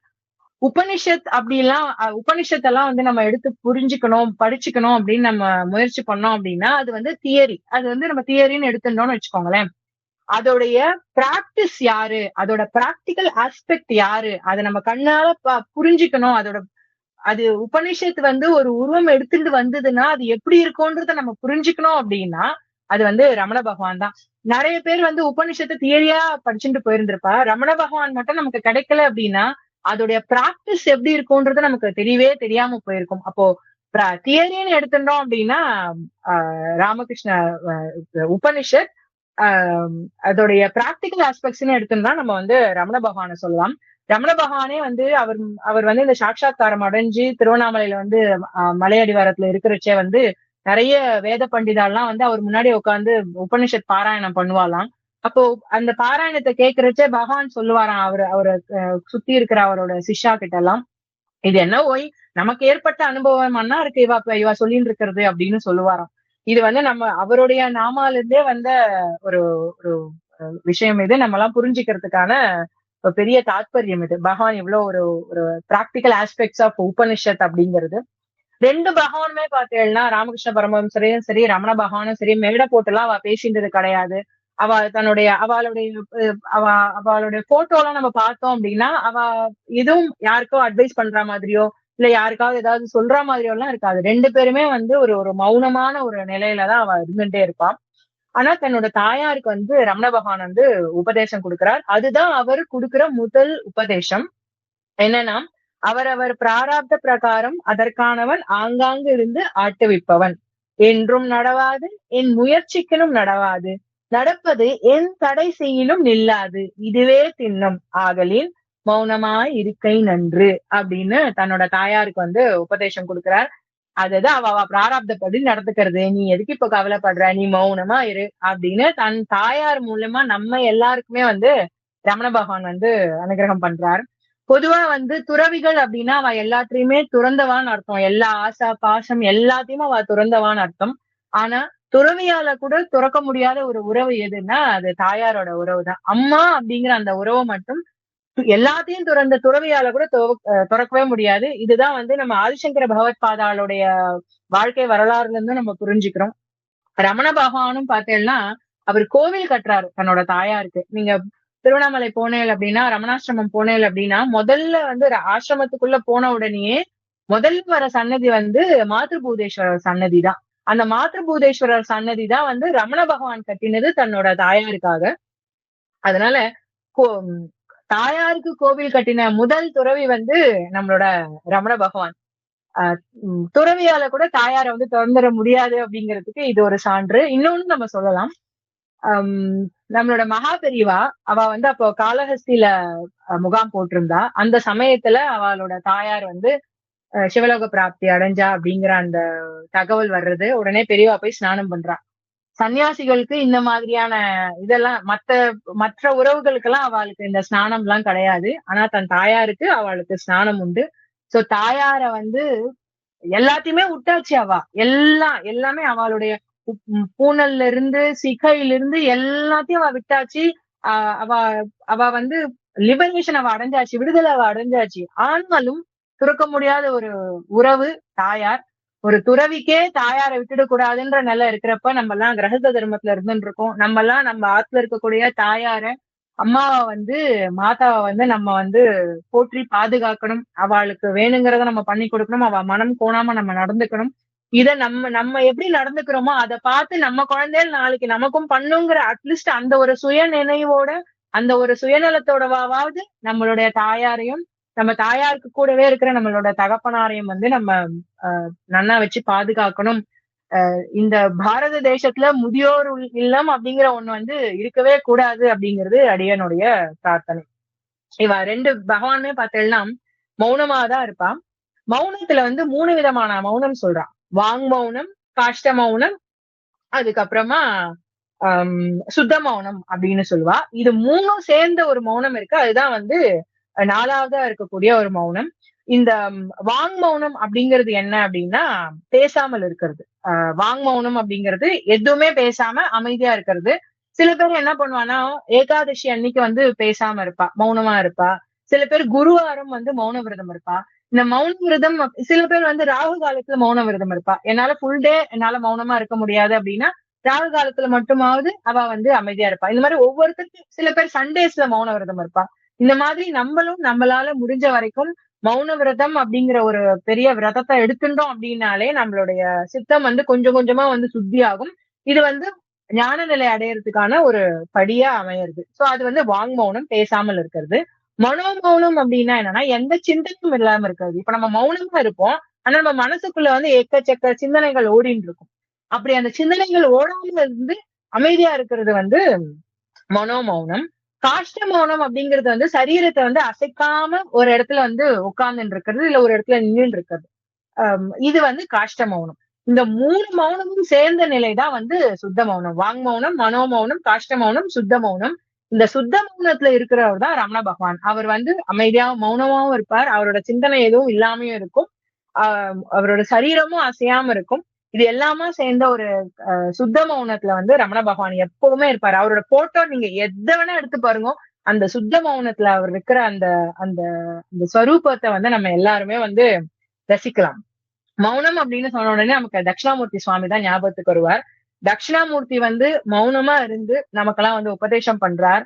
அந்த மௌனத்தை மொழிபெயர்த்து நமக்கெல்லாம் புரியுற மாதிரி கொடுத்தவர் வந்து ஆதிசங்கர பகவத் பாதாள். அந்த மௌனத்தோட விளக்கமா ஆதிசங்கர பகவத் பாதாள் இருக்கார். ரமண பகவான் வந்து மௌனமாவே இருந்து வாழ்ந்து காட்டிட்டார், அவர் பிராக்டிஸே பண்ணிட்டார். தட்சிணாமூர்த்தி மௌன ஸ்வரூபம், ஆதிசங்கர பகவத் பாதால் மௌனத்துடைய விளக்கம், ரமண பகவான் அந்த மௌனத்துடைய சாட்சா்காரம், அந்த மௌனத்துடைய சான்று. அவரு மௌனமாவே வாழ்ந்து நமக்கெல்லாம் கொடுத்துட்டு போயிட்டார். 54 வருஷம் அவர் திருவண்ணாமலையை விட்டு நகரவே இல்லை. இதுதான் என்ன சொல்லுவான்னா பொட்டென்ஷியல் எனர்ஜி, கைனட்டிக் எனர்ஜி அப்படின்னு சொல்லுவா. ஒரு விஷயம் நடக்கணும் அப்படின்னா அந்த இடத்துல பொட்டென்ஷியல் எனர்ஜி இருக்கணும், கைனட்டிக் எனர்ஜியும் இருக்கணும். பொட்டென்ஷியல் எனர்ஜி அப்படின்னா என்னன்னா எல்லா இடத்தையும் போயிட்டு வர்றது. கைனட்டிக் எனர்ஜி அப்படின்னா என்னன்னா ஒரே இடத்துல இருக்கிறது. இப்ப நம்ம ஒரு ஒரு வில் எடுத்து ஒரு நான் பூட்டி நம்ம அந்த வில்லையும் அம்பையும் நான் பூட்டி நம்ம விட்டோம் அப்படின்னா அந்த வில் அதே இடத்துலதான் இருக்கும், அந்த அம்பு தான் பாயும். ஆனா அந்த அம்பு பாயறதுக்கான சக்தி எங்க இருந்து வந்தது அப்படின்னா அந்த வில்லுல இருந்து அந்த நான் பூட்டுற அந்த சமயத்துலதான் வந்தது. அந்த வில் அப்படிங்கிறது தான் வில்லு, அந்த நான் அப்படிங்கிறது தான் வில்லுல சேர்ந்து இருக்கக்கூடிய அந்த நான் சொல்ற அந்த நான் இல்ல, வில்லோடு சேர்ந்து இருக்கக்கூடிய அந்த நான், 3 சுழி நான். அது அந்த வில்லும் நானும் கைனட்டிக் எனர்ஜி ஒரே இடத்துல இருக்கும். அதுதான் ரமண பகவான்.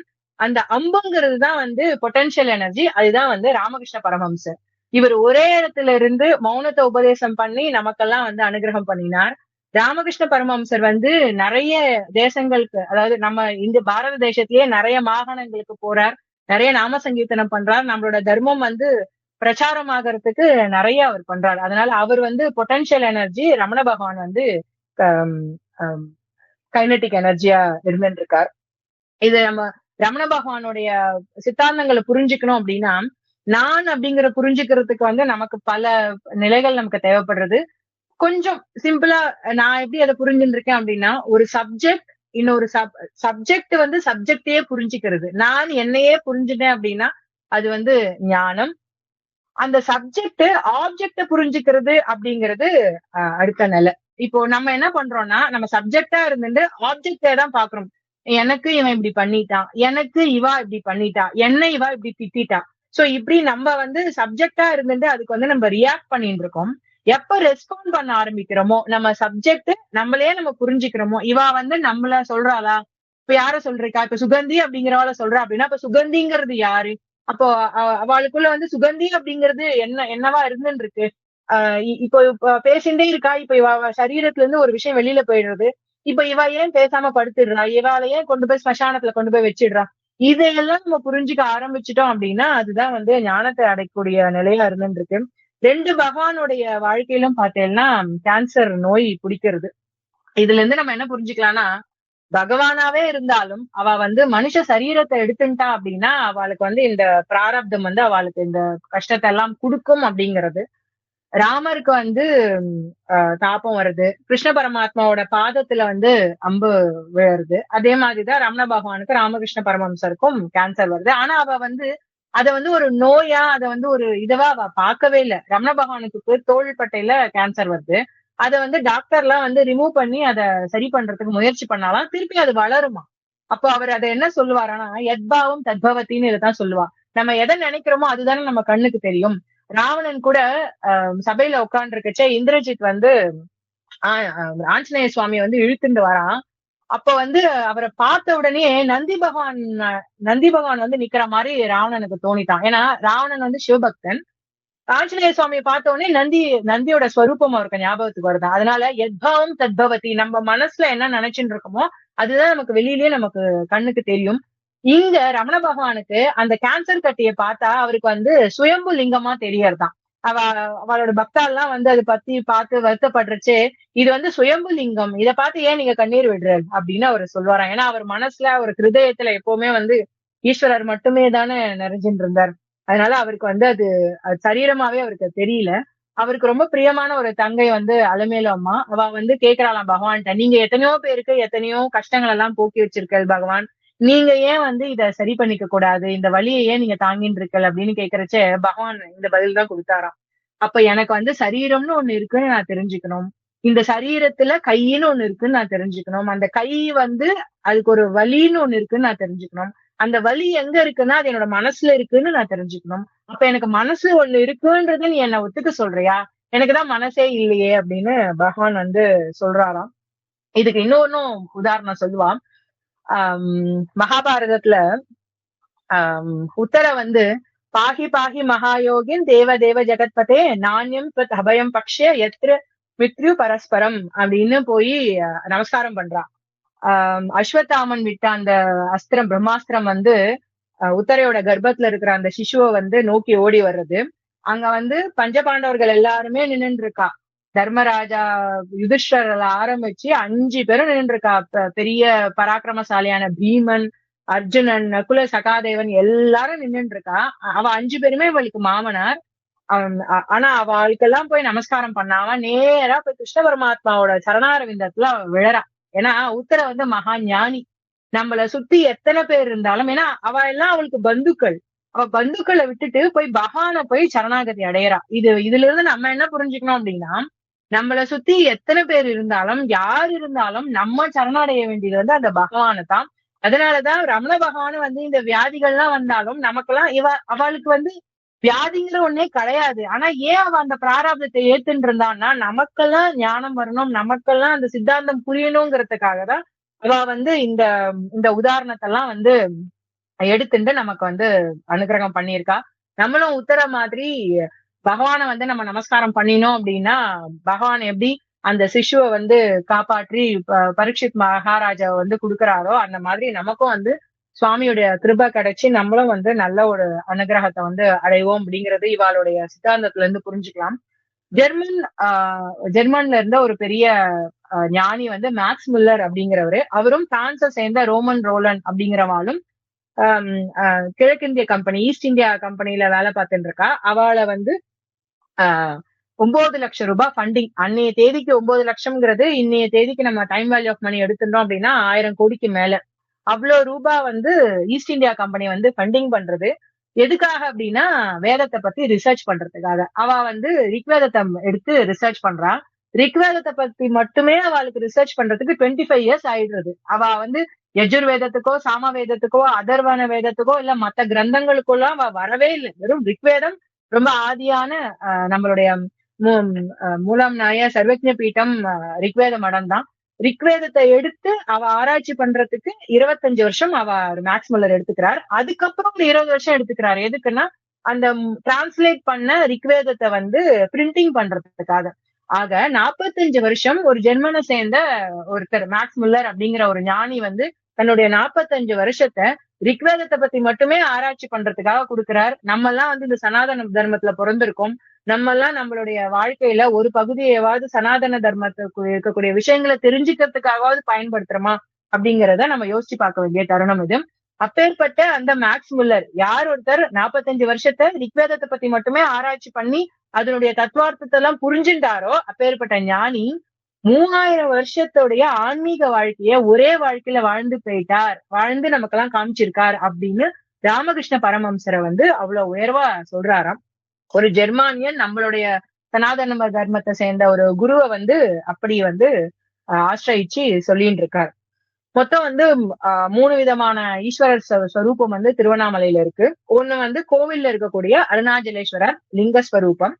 இன்னொன்னு அந்த மலையே ஈஸ்வரர் தான். அருணாச்சலமே வந்து ஈஸ்வர ஸ்வரூபம் தான். அதனால்தான் கிரி பிரதட்சணம் பண்றா. ஈஸ்வரரையே வந்து நமஸ்காரம் பண்றக்கூடிய ஒரு சித்தாந்தமா அது இருந்துட்டு இருக்கு. 3வது வந்து அருணாச்சல மலையில வந்துட்டு வடகிழக்குல ஆலமரத்து அடியில தவம் செய்யக்கூடிய தட்சிணாமூர்த்தி. இந்த 3 மூர்த்தியோடைய ஸ்வரூபமா இந்த 3 மூர்த்தியில அந்த தட்சிணாமூர்த்தி அந்த மரத்தின் கீழே உட்கார்ந்து அமர்ந்திருக்கக்கூடிய ஸ்வரூபமா தான் நமக்கு வந்து ரமண பகவான் வந்து கிடைக்கிறார்.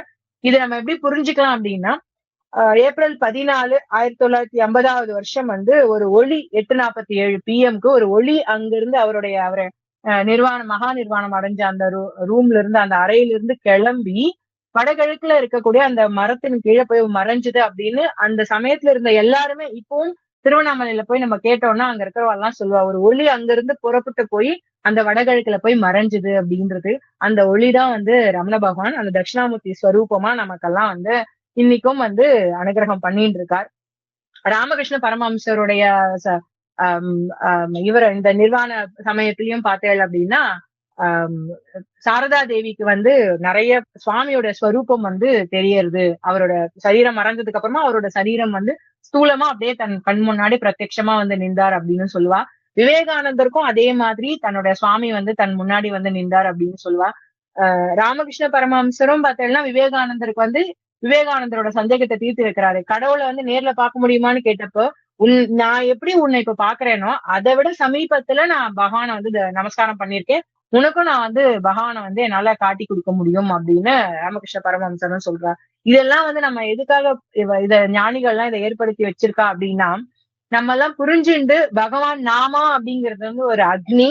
நமக்கு வந்து அந்த அக்னி வந்தது அப்படின்னா, அந்த ஒளி வந்தது அப்படின்னா, நம்ம புடிச்சிருக்கக்கூடிய மாயை அப்படிங்கிற அந்த பைத்தியம், யார் யாருக்கு என்னென்ன பைத்தியமோ, எந்தெந்த விஷயங்கள்ல எல்லாம் ஒரு பைத்தியம் இருக்குமோ, அந்த பைத்தியத்தை விளக்கக்கூடிய, அந்த மாயையை விளக்கக்கூடிய, அந்த இருளை விளக்கக்கூடிய, அதையெல்லாம் வந்து சரி பண்ணக்கூடிய ஒரு அக்னியா வந்து இந்த ஒளி இருக்கு. அந்த ஒளிதான் வந்து பகவான் நாமா. இந்த நாமா வந்து நம்மளுடைய அனுஷ்டானத்தை, ஏன்னா ஒரு ஒரு யுகத்துல ஒரு ஒரு தர்மம் பண்றது அப்படிங்கிறது வந்து சித்தாந்தம். தபஸ் பண்ணணும், யாகம் பண்ணணும், அர்ச்சனை பண்ணணும்ங்கிறது ஒரு ஒரு யுகத்துல. நாமா சொல்லணும் அப்படிங்கிறது கலியுக தர்மம். நம்மளுடைய நித்திய கர்மாக்கள், நித்திய அனுஷ்டாங்களை எல்லாம் பண்ணிண்டு நம்ம நாமா சொல்லும் போது அதனுடைய பலன் வந்து பரிபூர்ணமா நமக்கு கிடைக்கும். அந்த பகவான் நாமாவை சொல்லி நம்ம வந்து இந்த இந்த பவசாகரத்திலிருந்து விடுதலை அடையணும், நம்ம வந்து சாட்சா்காரத்தை அடையணும் அப்படிங்கிறதுக்காக தான் ராமகிருஷ்ண பரமஹம்சரும் சரி, ரமண பகவானும் சரி நமக்கு வழி காமிச்சு கொடுத்திருக்கா. இதுல நம்ம இன்னொரு சித்தாந்தமும் புரிஞ்சுக்கலாம். 3 மார்க்கம் சொல்வா இல்லையா, கர்மயோகம், பக்தி யோகம், ஞான யோகம் அப்படின்னு. கர்மயோகத்துக்கு எடுத்துட்டோம்னா நம்மளுடைய மகா பெரிவா தான் அதுக்கு ஒன் அண்ட் ஒன்லி அத்தாரிட்டி. அதே மாதிரி பக்தி யோகத்துக்கு எடுத்துட்டோம் அப்படின்னா ராமகிருஷ்ண பரமஹம்சர் தான் நமக்கு பக்தி மார்க்கத்துல இருந்துட்டு பகவானை அடைஞ்சதுக்கு வழி காமிக்கிறவர். ஞான மார்க்கத்துக்கு போய் பகவான் அடையலாம்ங்கிறத காமிக்கிறது வந்து ரமண பகவான். யாருக்கு எது வருமோ, இப்போ ஒருத்தருக்கு மேத்ஸ் நல்லா வரும், இன்னொருத்தருக்கு இங்கிலீஷ் நல்லா வரும், இன்னொருத்தருக்கு சயின்ஸ் நல்லா வரும். அப்போ யாருக்கு என்ன வருமோ, எனக்கு கர்மயோகம் நல்லா வருது அப்படின்னா நம்ம மகாபரிவா பாதையில நம்ம பயணிக்கலாம்.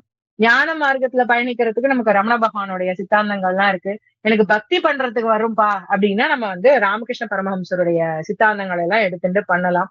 இது எல்லாமே வந்து எதுக்கு அப்படின்னா, நம்மள வந்து சுவாமி அப்படிங்கிற அந்த பெரிய அந்த அந்த பிறப்பு இருப்பு இல்லாத அந்த பஜகோவிந்தத்துல சுவாமி சொன்ன மாதிரி, ஆதிசங்கர பகவத் பாதால் சொன்ன மாதிரி புனரபி ஜனனம் புனரபி மரணம் இல்லாத அந்த நிலையை அடையிறதுக்காகத்தான் இவ எல்லாருமே நமக்கு வழிகாட்டியா இருந்துருக்கா.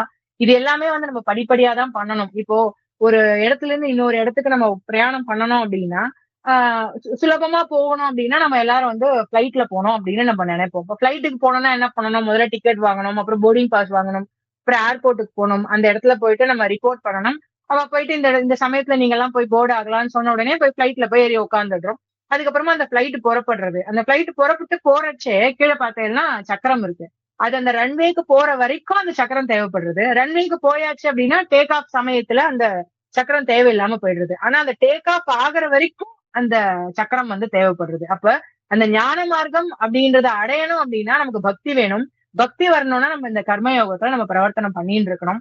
அதனால நம்ம எல்லாருமே வந்து பகவான் நாமாவை சொல்லுவோம். நம்மளுடைய சனாதன தர்மத்தை வந்து ரொம்ப ரொம்ப நிறைய விஷயங்கள் இருக்கு. நமக்கு வந்து ஒரு சுதந்திரத்தை குடிக்கக்கூடிய ஒரு பெரிய தர்மம் வந்து நம்மளுடைய சனாதன தர்மம். நீ இவாளத்தான் நீ நமஸ்காரம் பண்ணணும், இப்படித்தான் நீ நமஸ்காரம் பண்ணணும்ன்ற நமக்கு அந்த கட்டளை எல்லாம் கிடையவே கிடையாது. எனக்கு பகவானை கொஞ்சம் பிடிக்கும் அப்படின்னா நாம சங்கீர்த்தனத்துல கிருஷ்ண பகவானை நான் கொஞ்சிக்கலாம். எனக்கு ஞான மார்க்கம் பிடிக்கும்னா நான் ஈஸ்வரரையும் கொஞ்சக்கூடிய பாசுரங்கள்லாம் இருக்கு, திவ்ய பிரபந்த தேவாரம் எல்லாம் இருக்கு. உனக்கு பகவானை எப்படி பக்தி பண்ண பிடிக்குமோ நீ பக்தி பண்ணிக்கோ அப்படின்னு நமக்கு ஒரு பெரிய சுதந்திரத்தை கொடுத்திருக்கிறது நம்மளுடைய சனாதன தர்மம். நம்ம எல்லாரும் நம்மளோட சனாதன தர்மத்துக்கு ஒரு மேக்ஸ்முல்லர் அவரோட 45 years ஆஃப் லைஃப கொடுத்திருக்கார்.